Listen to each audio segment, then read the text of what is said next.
The Ubuntu Desktop is easy to navigate through. In this lesson, we'll go over the features that are relevant towards server administration. At the top, we have the application menu. Here we can access a variety of applications, settings, and accessories that come with the package. For example, we have a Terminal Emulator that you can use to execute command lines on your Ubuntu server. So for example, I can execute an update command.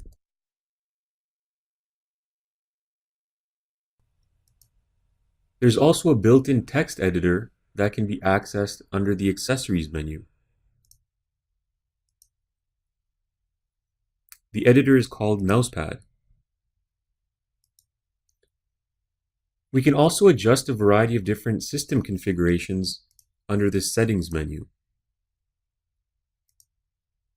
On the desktop, we have a trash bin, a file system shortcut, and home folder.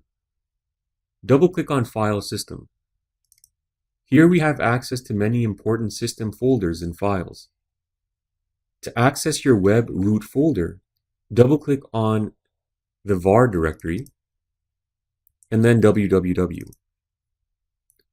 Inside the HTML folder, we can see the index file, which comes default with Apache. Right-click on the index file, and you'll see a menu appears with options to rename, copy, cut, and delete the file. We can also open the file with Mousepad to make changes.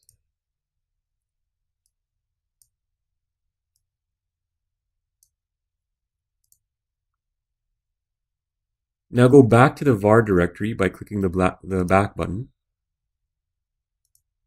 To view information about or change the privileges of a folder, right-click on it,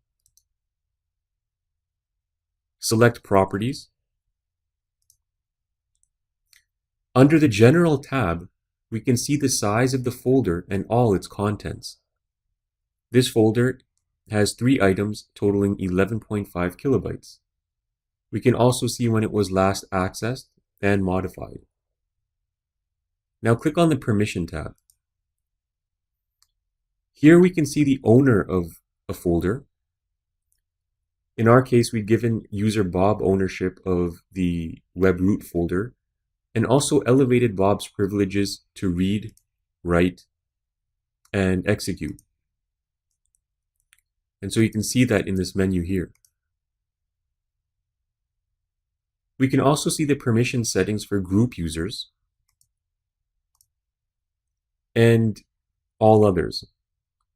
To change the permissions, simply click on the menu and modify the option. Now close the panel. As you can see, administering your server through a graphical desktop environment is easier than doing so through command lines, especially if you're not used to working with command lines. I'll exit the file system. When you're finished working with Ubuntu, click the Close button to terminate the VNC connection. Also exit any sessions you may have active with PuTTY.